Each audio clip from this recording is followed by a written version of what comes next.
ওয়া আতিম্মুল হজ্জ ওয়াল উমরাতা লিল্লাহ, তোমরা আল্লাহর উদ্দেশ্যে হজ এবং উমরাকে পরিপূর্ণরূপে পালন করো। এই 10 জিলহজ 4টা কাজ। 1 নম্বর কাজ, আপনি জামরা আকাবায় পাথর নিক্ষেপ করা, কঙ্কর নিক্ষেপ করা সাথী। 2, কুরবানি করা। 3, মাথার চুল মুন্ডন করা।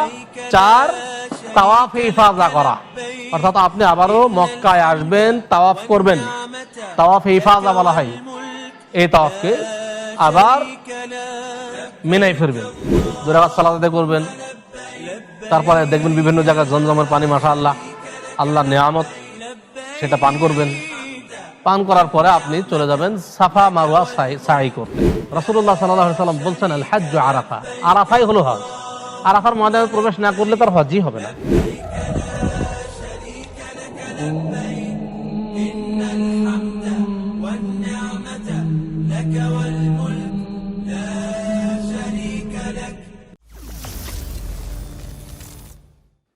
আত্মাহারিক টিভি, ওহির আলোয় উদ্ভাসিত জীবনের জন্য। আসসালামু আলাইকুম ওয়া রাহমাতুল্লাহি ওয়া বারাকাতুহু। আলহামদুলিল্লাহ ওয়াসসালাতু ওয়াসসালামু আলা রাসূলিল্লাহ ওয়া বা'দ। সম্মানিত দর্শক শ্রোতা মণ্ডলী, আজকে আমরা আত্মাহারিক টিভির মাধ্যমে নতুন একটি প্রশিক্ষণ নিয়ে উপস্থিত হয়েছি। আপনারা আগেও দেখেছেন ইবাদতের বাস্তব প্রশিক্ষণ। আজকে আমাদের প্রশিক্ষণ হলো হজ এবং উমরা এর বাস্তব প্রশিক্ষণ। আল্লাহ তাআলা পবিত্র কোরআন মাজিদে ঘোষণা দিয়েছেন, ওয়া আতিম্মুল হজ্জ ওয়াল উমরাতা লিল্লাহ, তোমরা আল্লাহর উদ্দেশ্যে হজ এবং উমরাকে পরিপূর্ণরূপে পালন করো। রাসূলুল্লাহ সাল্লাল্লাহু আলাইহি ওয়াসাল্লাম বলেছেন, খুযু আন্নী মানাসিকাকুম, তোমরা আমার থেকে হজ্জের পদ্ধতি গ্রহণ করো। সম্মানিত দর্শক শ্রোতা মণ্ডলী, আমরা যে ইবাদতই করি না কেন, ইবাদত কবুলের অন্যতম একটি শর্ত হলো রাসূলুল্লাহ সাল্লাল্লাহু আলাইহি ওয়াসাল্লামের দেখানো পদ্ধতিতে ইবাদত করা। আমরা হজ করছি অনেক টাকা পয়সা খরচ করে এবং শারীরিক অনেক পরিশ্রম করে হজ করি। আমার হজটি যেন রাসূলুল্লাহ সাল্লাল্লাহু আলাইহি ওয়াসাল্লামের সুন্নাত অনুযায়ী হয়।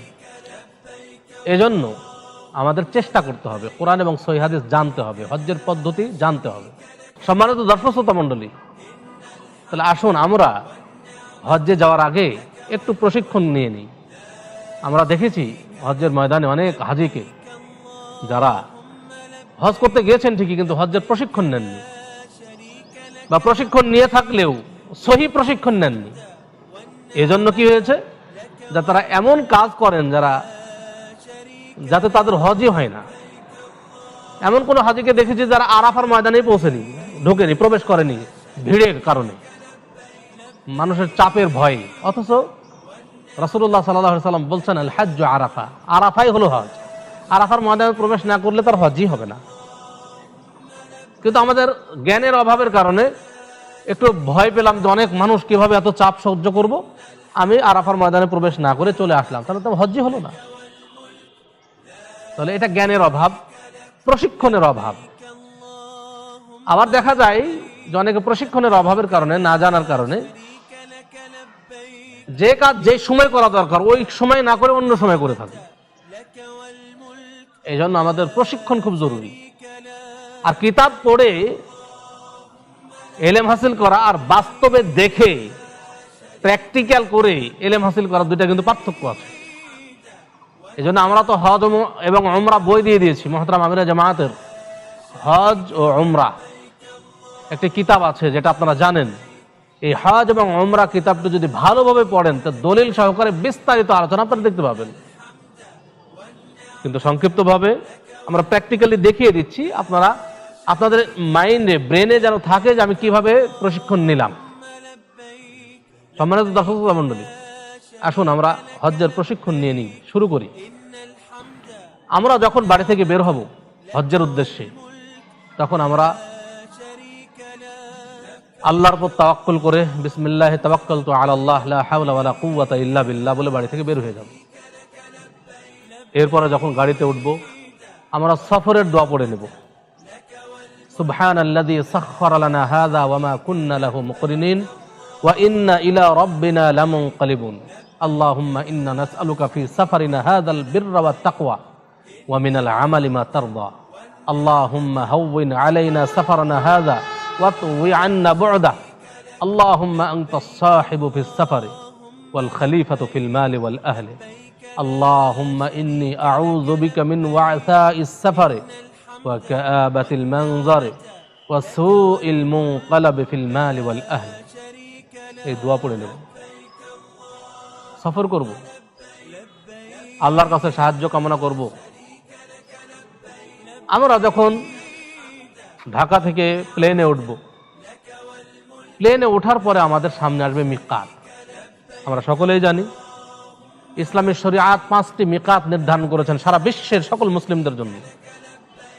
1 যুলহুলাইফা, 2 যাতু ইরক, 3 কারনুল মানাজিল, 4 জুহফা, 5 ইয়ালামলাম। আমরা বাংলাদেশ থেকে যে হাজিরা যাব হজ করতে, আমাদের জন্য মিকাত আসবে ইয়ালামলাম। আমরা ইয়ালামলাম পৌঁছার আধা ঘন্টা আগেই প্লেনে ঘোষণা করে দেওয়া হবে যে আমাদের সামনে মিকাত ইয়ালামলাম আসছে। তখন আমরা আমাদের ইহরামের পোশাক পরে নেব। আমি যেভাবে দেখিয়ে দিচ্ছি ঠিক এইভাবে আপনারা ইহরামের পোশাক পরবেন সহজে। ইহরামের পোশাক অনেকে পরতে না পারার কারণে, না নিয়ম না জানার কারণে দেখা যায় অনেকের ইহরামের পোশাক খুলে যায়। আবার অনেকে হাঁটতে পারেন না, বেঁধে যায় পায়ের সাথে। তো আমরা সঠিক নিয়মটা কি সেটা আপনাদেরকে দেখিয়ে দিচ্ছি। যে এই একটা মাথাকে আপনি এক সাইডে নিয়ে চলে আসবেন ভেতরে, আর এইটাকে আপনি নিয়ে যাবেন যে এইটাকে এইভাবে 2 ভাঁজ করে দিবেন, দিয়ে এটা জোড়ে দিবেন। আপনাদের যতদূর সম্ভব জোড়ে দিবেন।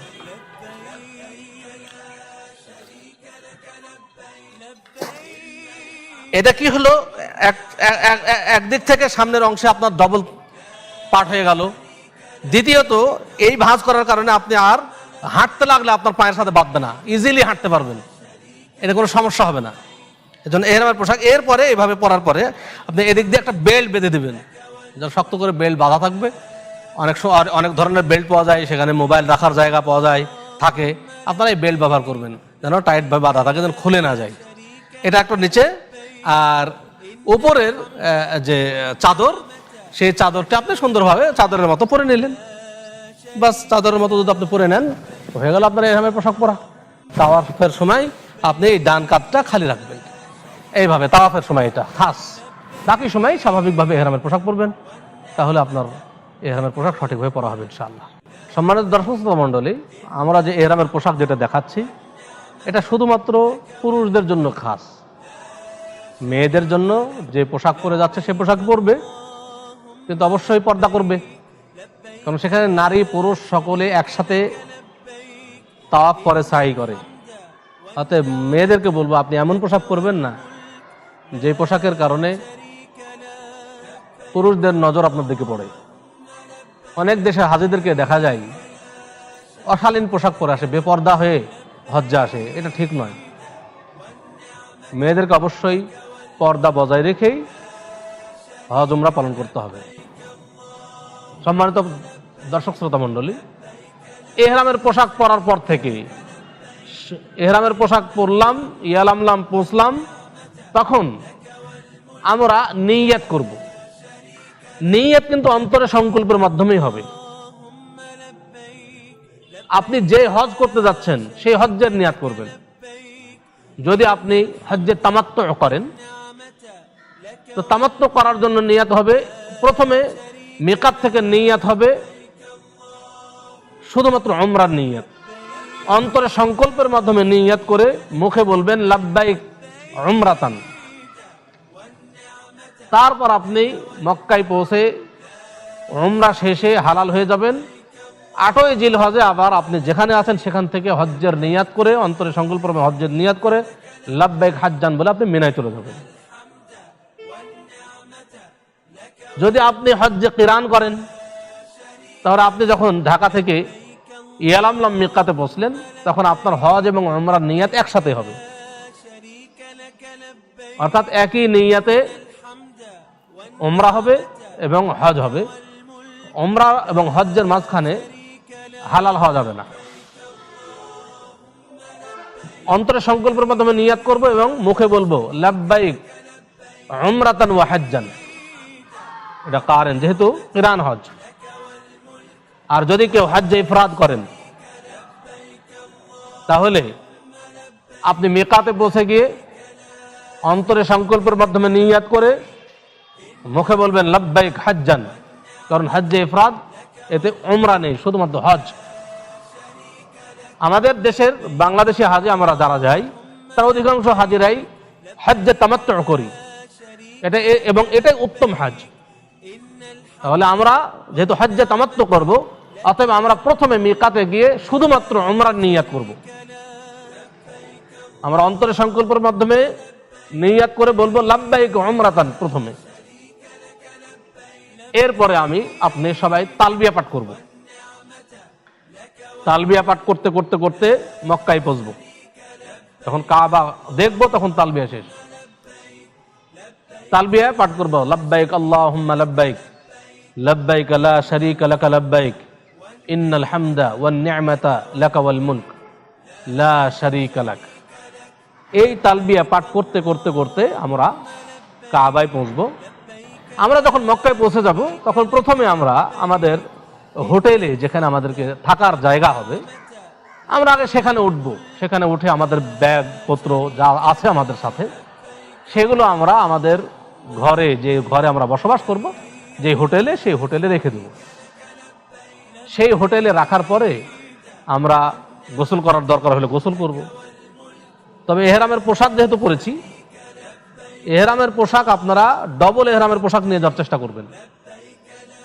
একটা এহরামের পোশাক খুলে ফেলে আরেকটা আপনি গোসল করে আবার এহরামের পোশাক পরবেন, কিন্তু গোসল করার সময় আপনি অন্য পোশাক পরতে পারবেন না, এটা খেয়াল রাখতে হবে। বাথরুমে ঢুকে আপনি এহরামের পোশাক খুলে গোসল করে আবার এহরামের পোশাক পরলেন, অথবা এক এহরাম ভেজিয়ে আরেকটা এহরাম পরলেন, এটা পরে শুকিয়ে নিলেন। এই জন্য ডবল এহরামের পোশাক নিয়ে যাওয়া উচিত। ব্যাগপত্র রেখে গোসল করে ফ্রেশ হয়ে ওযু করে এবার আপনি চলে আসবেন কাবাতে। তাহলে প্রথম, যেহেতু হজ্জে তামাত্তু, আপনার কাজ হলো উমরা করা। তাহলে উমরা করবেন। উমরা করতে গেলে প্রথম কাজ হলো আপনি তাওয়াফ করবেন। আপনি যখন কাবার চত্বরে প্রবেশ করবেন তখন আপনাকে দেখতে হবে যে কাবা, যেহেতু কাবা মাঝখানে আপনারা জানেন, আর চতুর্দিকে কিন্তু মসজিদ, মাঝখানে তাওয়াফ করা হচ্ছে। আপনি যেই মসজিদ আছে এই মসজিদে দেখবেন, ডান দিকে তাকাবেন, যেখানে তাকাইবেন যে মসজিদের কোন জায়গায় সবুজ লাইট দিয়ে চিহ্নিত করা আছে।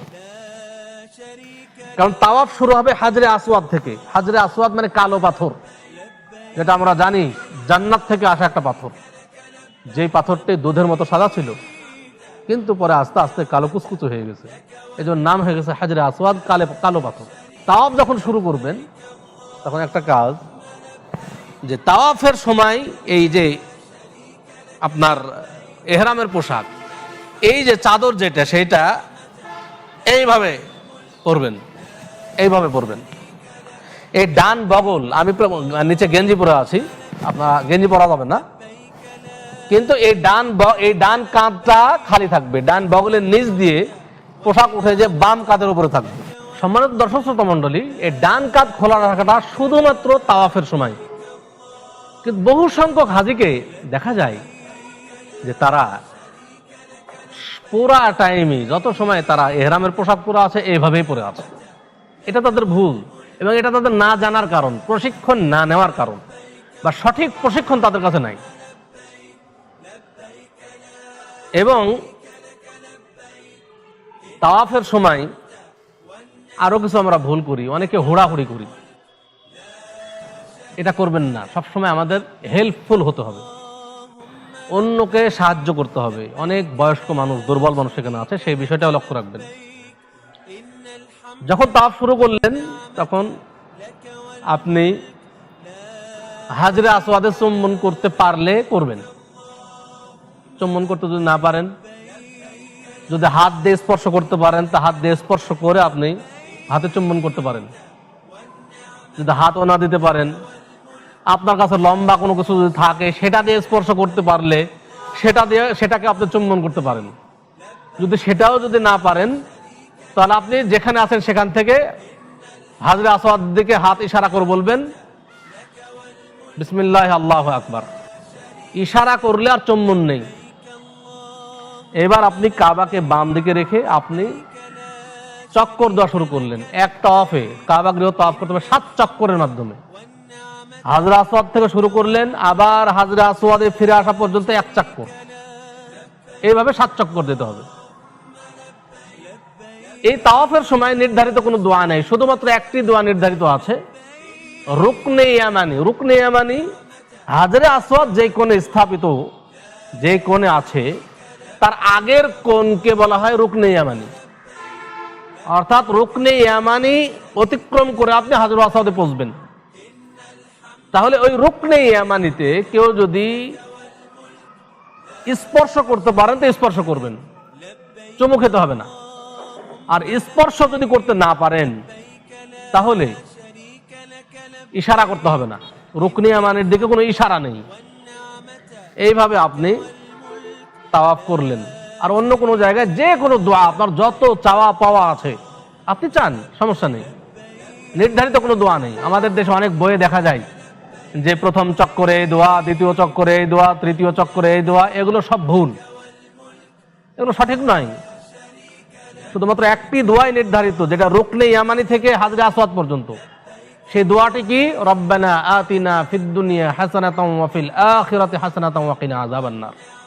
এই দোয়াটি আপনি পড়তে থাকবেন রুকনে ইয়ামানি থেকে হাজরে আসওয়াদ পর্যন্ত।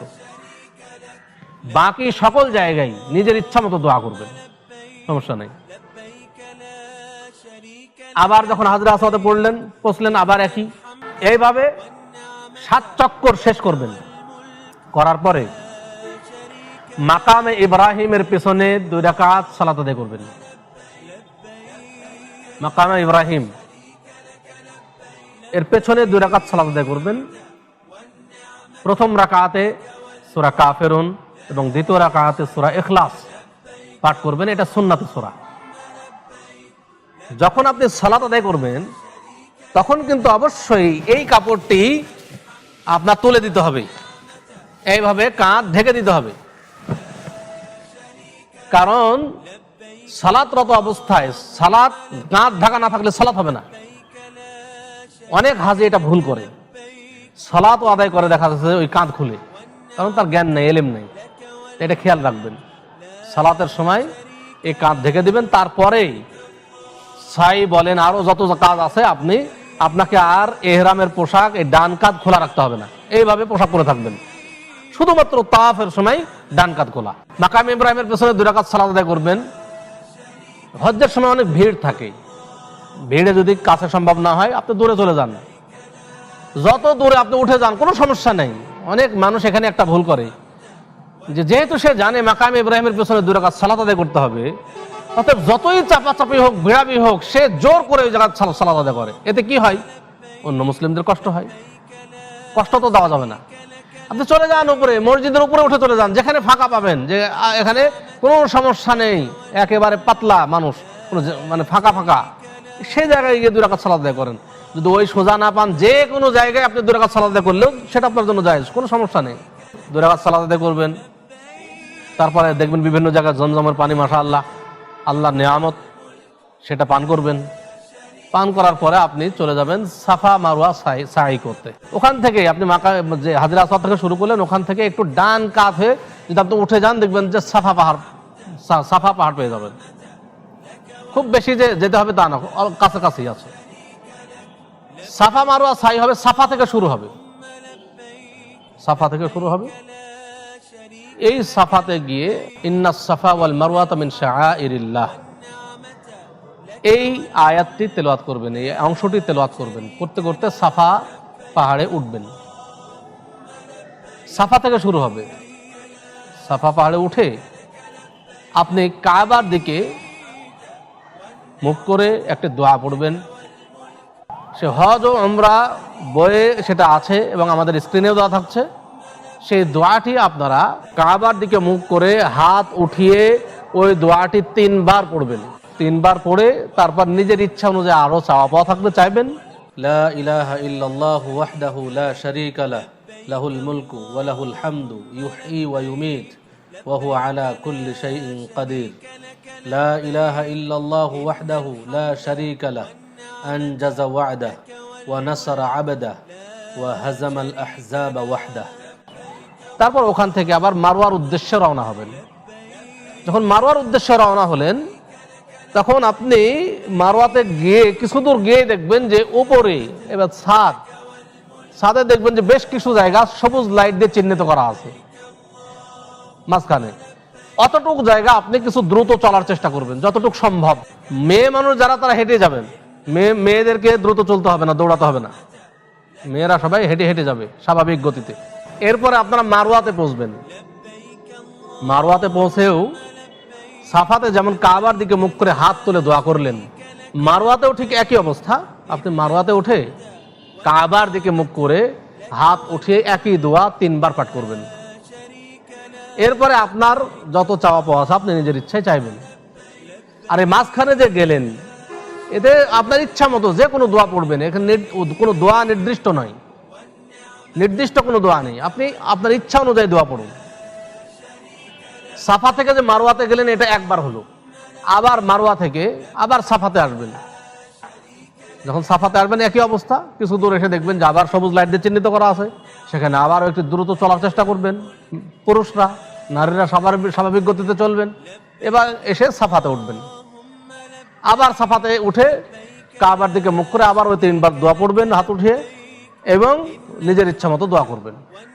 এইভাবে 7 বার সাফা থেকে শুরু যদি হয় তাহলে সাফা থেকে মারওয়া, মারওয়া থেকে সাফা, আবার সাফা থেকে মারওয়া, মারওয়া থেকে সাফা, এভাবে করতে করতে 7 বার শেষ হবে। মারওয়াতে গিয়ে 7ম বার শেষ হবে। শেষবার গিয়ে আর মারওয়াতে গিয়ে দোয়া পড়তে হবে না, আপনি বের হয়ে যাবেন। বের হয়ে গিয়ে আপনার চুল কাটবেন, যেহেতু হজ আছে সামনে, চুল ছোট ছোট করে কেটে ফেলবেন, যাতে হজ্জের পরে হজ্জের সময় আমাদের আবারও কিছু চুল থাকে যেখানে চুল কামিয়ে ফেলা যায়। এজন্য প্রথমে ওমরাতে চুল ছোট ছোট করবেন। আর মেয়েরা চুলের অগ্রভাগ থেকে কিছু অংশ কেটে ফেলবেন কেচি দিয়ে, তাহলে তার জন্য যথেষ্ট হয়ে যাবে। এখন আপনার উমরা শেষ, চুল কাটলেই আপনার উমরা শেষ হয়ে গেল। আপনি এই পোশাক পরে স্বাভাবিক পোশাক পরলেন, গোসল করলেন। যেদিন 8ই জিলহজ হবে, 8ই জিলহজের দিনে ইহরামের পোশাক পরে আমরা নিয়ত করব, হজ্জের নিয়ত। এরপরে আমরা কাবা গৃহ তাওয়াফ করব। তাওয়াফের যে নিয়ম বললাম একই নিয়মে তাওয়াফ করব, এটাকে বলা হয় তাওয়াফে কুদুম। তারপরে আমরা সাই করব।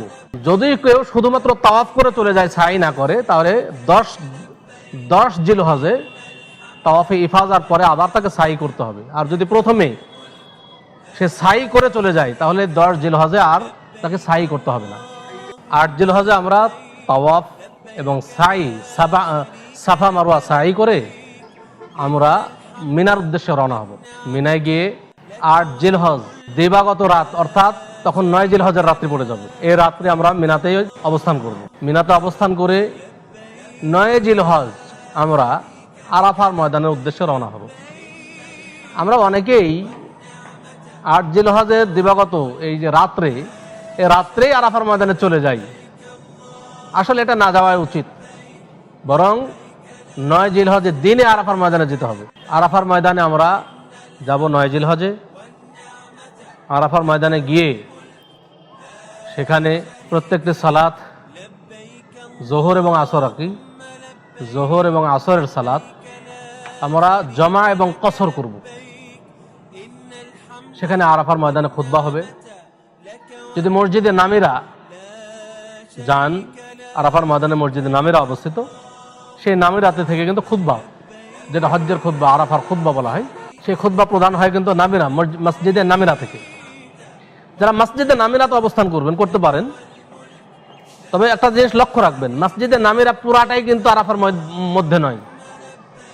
মসজিদে নামিরার সামনের অংশ, অর্থাৎ যেদিকে মেহরাব আছে, যেখান থেকে খতিব খুতবা দেয়, এটা কিন্তু আরাফার ময়দানের বাইরে। আরাফার ময়দানের বাইরে মসজিদের সামনের অংশ প্রত্যেকটা পিলারে সবুজ লাইট দিয়ে চিহ্নিত করা আছে। মসজিদের সামনের অংশ সবুজ লাইটের সামনের দিকটা আরাফার বাইরে, আর সবুজ লাইটের পেছনের দিকটা আরাফার মধ্যে। অতএব কখনোই ওই সামনের দিকে বের হবেন না। আরাফার ময়দানে প্রবেশ করার পর থেকে সূর্য অস্ত যাওয়া পর্যন্ত আরাফার ময়দান থেকে বের হওয়া যাবে না। যদি বের হন তাহলে দম লাগবে, বের হবেন না। আমরা আরাফার ময়দানে অবস্থান করব, জোহর এবং আসর জমা করব এবং কসর করব। আগে জোহর 2 রাকাত আদায় করব এবং আসর 2 রাকাত আদায় করব। তারপরে আমরা সূর্য ডোবা পর্যন্ত আমরা দোয়া করতে থাকব। যত দোয়া আছে, আরাফার ময়দান হচ্ছে দোয়া কবুলের সবচাইতে উন্নত উত্তম জায়গা। সেই জায়গায় যত খুশি, যত চাওয়া পাওয়া আছে সবাই দোয়া করবে। যখন সূর্য ডুবে যাবে, আরাফার ময়দানে কিন্তু মাগরিবের সালাত আদায় করা যাবে না। সূর্য ডুবে যাওয়ার পর থেকে পরে আপনি আরাফার ময়দান থেকে আস্তে আস্তে বের হয়ে যাবেন। মনে রাখবেন, যারা হাঁটতে সক্ষম তারা হেঁটেই মুজদালিফায় যাবেন। গাড়িতে উঠলে আপনি টাইম মতো পৌঁছতে পারবেন না। হেঁটে গেলে আপনি খুব সহজেই পৌঁছে যাবেন, কিন্তু গাড়িতে উঠলেন না। দেখা যাচ্ছে অনেক সময় গাড়িতে উঠে ফজরের সালাত আদায় করতে হয় মুজদালিফায় গিয়ে। অর্থাৎ হেঁটে গেলে দেখা যাচ্ছে আপনি রাত 8টা-9টার মধ্যে আপনি আরামে পৌঁছে যাবেন মুজদালিফায় গিয়ে। সেখানে আপনি মুজদালিফায় পৌঁছে মাগরিব এবং এশা জমা করবেন।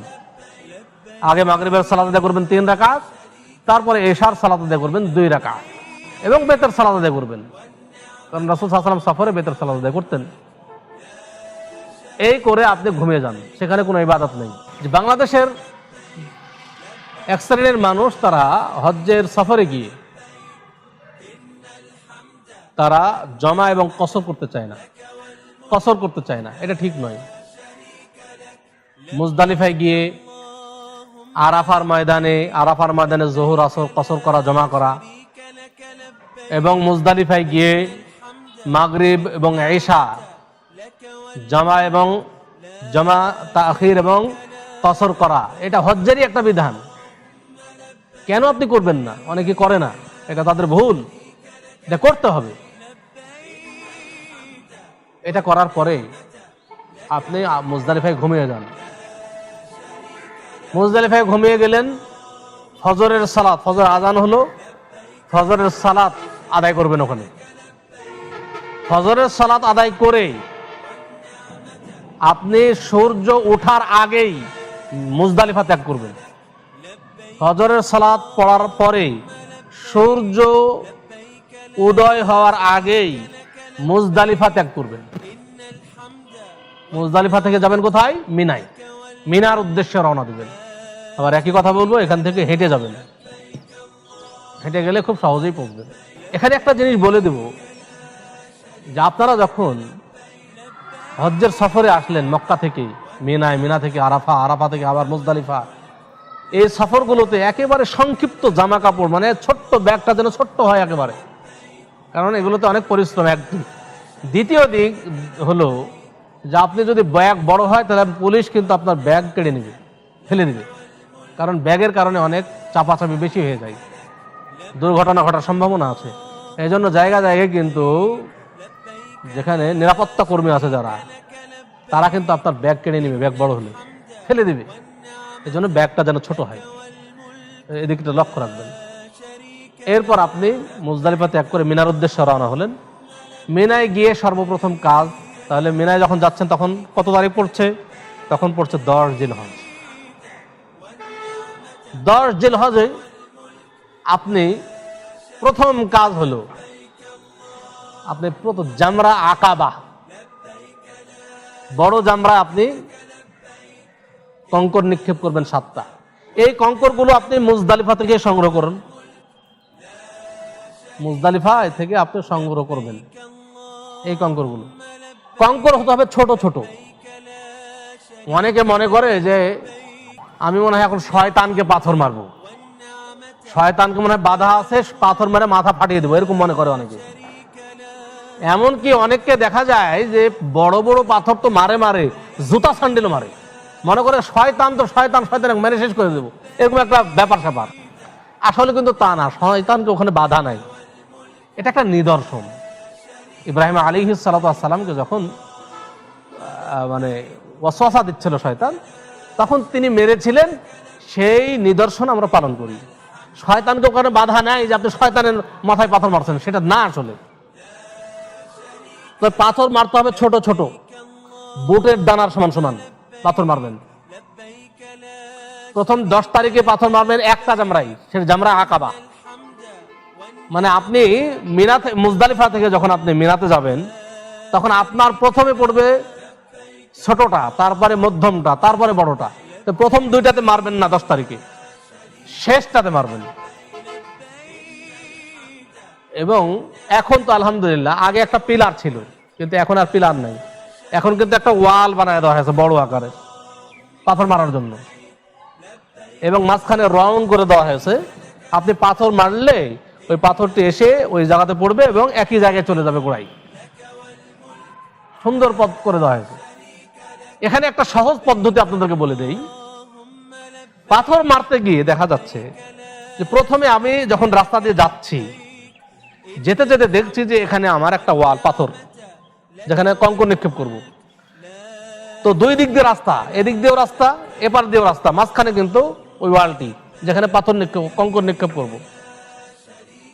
তা আমরা কি করছি, যখন শুরু হচ্ছে, এখান থেকে শুরু, এই জায়গায়, এখান থেকে আমরা পাথর মারা শুরু করছি। এই জায়গাটা তো অনেক ভিড়, এই জায়গায় অনেক ভিড়, কিন্তু এই পাথরটায় যদি আপনি এই জায়গাতে শুরু না করে, এই রাস্তাটা কিন্তু অনেক ওসার, অনেক প্রশস্ত, আপনি এই মানুষকে পিছন দিক থেকে অতিক্রম করে আপনি যদি সামনে চলে যান, তাহলে দেখবেন যে ওই জায়গা খালি ফাঁকা, একবারে কাছে থেকে পাথর মারতে পারবেন সহজে, ইজি।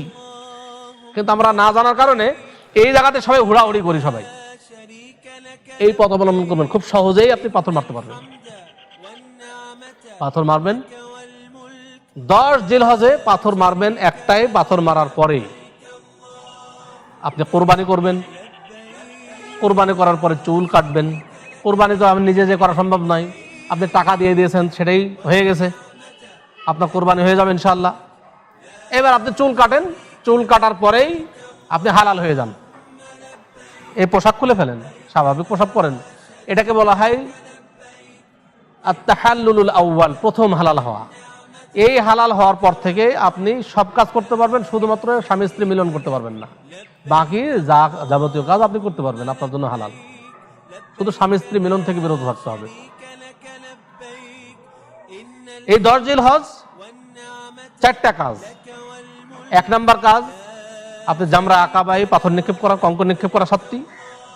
2 কোরবানি করা। 3 মাথার চুল মুন্ডন করা।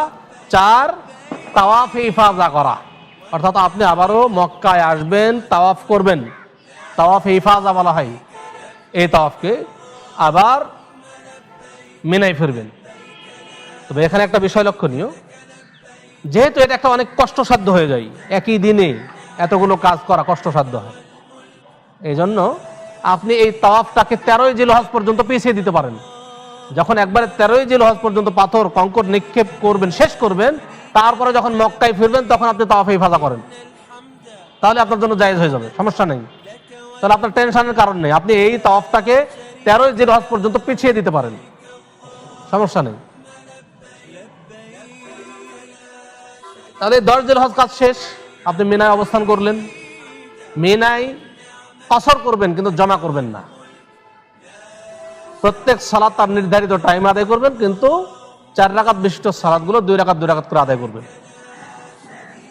এগুলো হজ্জেরই নিয়ম। আবার 11 তারিখ যখন হবে, সূর্য পশ্চিম আকাশে ঢলে যাওয়ার পর থেকে কঙ্কর নিক্ষেপ শুরু হবে, সকালে নয়। 10 তারিখ পাথর নিক্ষেপ, কঙ্কর নিক্ষেপ করেছি সূর্য পশ্চিম আকাশে ঢলার আগেই, 10 তারিখ। আর 11, 12, 13 এই 3 দিন কঙ্কর নিক্ষেপ হবে সূর্য পশ্চিম আকাশে ঢলার পর থেকে সূর্যাস্ত পর্যন্ত। আপনি কঙ্কর নিক্ষেপ করবেন। 11 তারিখে 3টি জামরাতি করবেন, জামরায় আকাবা, জামরায় সোগরা জামরায়ে উস্তা এবং জামরায়ে আকাবা। তিনটাতে আপনি সাতটা করে 3 7 21টি করে কঙ্কর নিক্ষেপ করবেন। প্রথমটিতে যখন কঙ্কর নিক্ষেপ করবেন, করার পরে আপনি এক জায়গায় দাঁড়িয়ে হাত উঠিয়ে আল্লাহর কাছে দোয়া করবেন। 11 তারিখ যত দোয়া করতে পারেন করেন। তারপরে আবার এসে দ্বিতীয় জামরায় কঙ্কর নিক্ষেপ করলেন। কঙ্কর নিক্ষেপ করার পরে আবারও আপনি হাত উঠিয়ে আল্লাহর কাছে দোয়া করেন এক সাইডে দাঁড়িয়ে। তারপরে তৃতীয় জামরা আকাবায় কঙ্কর নিক্ষেপ করবেন।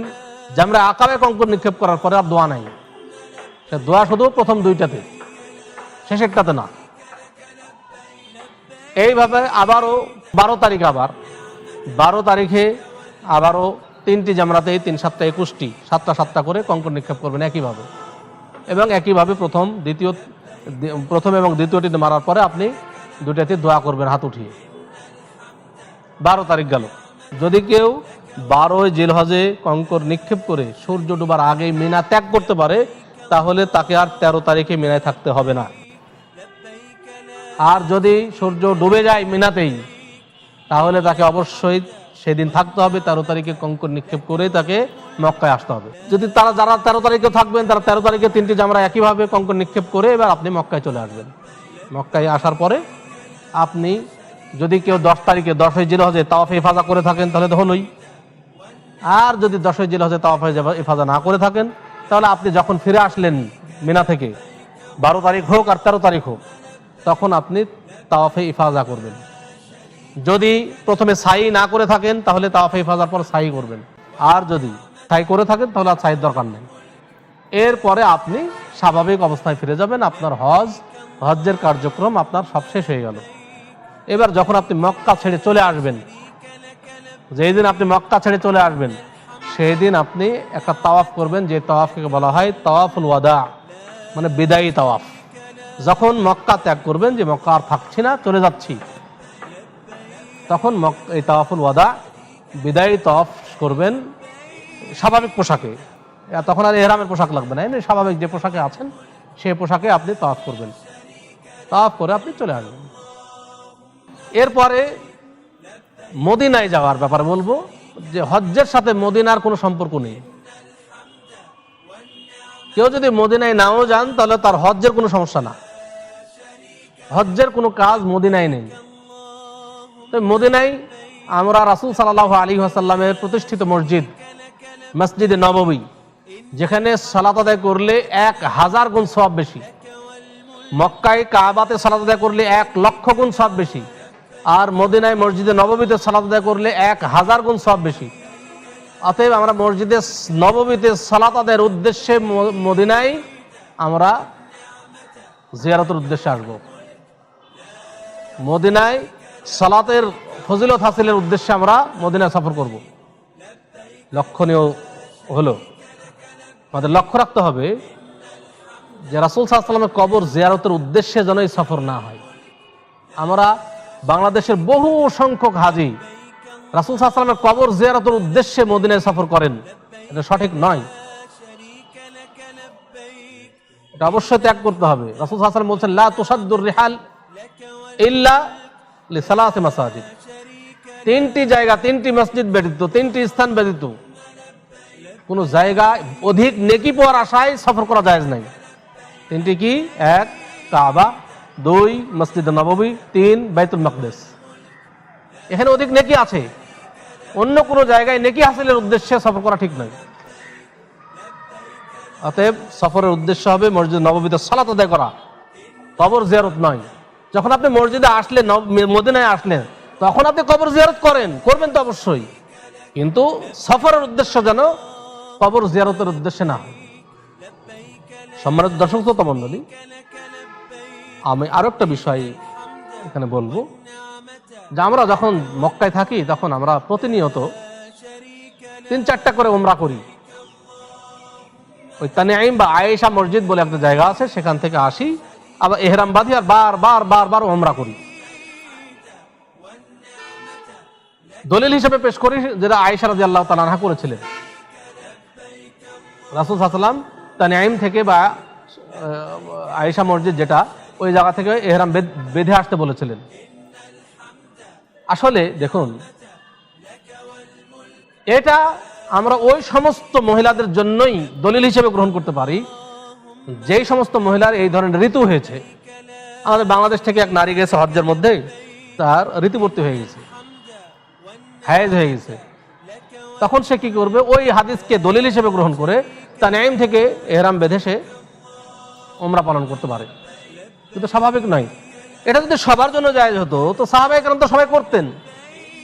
যে আয়েশা রাদিয়াল্লাহু তাআলা আনহাকে তানঈমে নিয়ে আসলেন তার ভাই আব্দুর রহমান রাদিয়াল্লাহু তাআলা আনহু, তিনিও তো ইহরাম বেঁধে যাননি যে আমি তো আসলামই, তো একবার ইহরাম বেঁধে যা আমি আরেকটা উমরা করি, তা করেননি কিন্তু।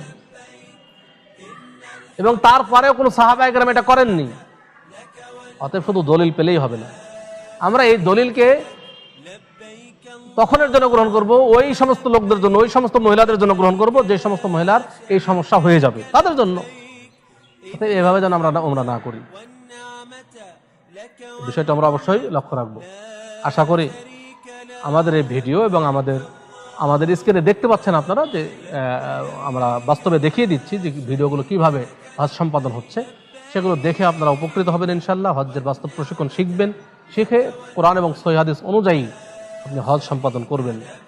আশাবাদ ব্যক্ত করেই আমি আজকের আলোচনা এখানে শেষ করছি। আকুলু কাওলি হাযা ওয়া আস্তাগফিরুল্লাহ লি ওয়া লাকুম ওয়া লিসাইরিল মুসলিমিন ফাস্তাগফিরুহু ইন্নাহু হুয়াল গফুরুর রহিম। আসসালামু আলাইকুম ওয়া রাহমাতুল্লাহি ওয়া বারাকাতুহু।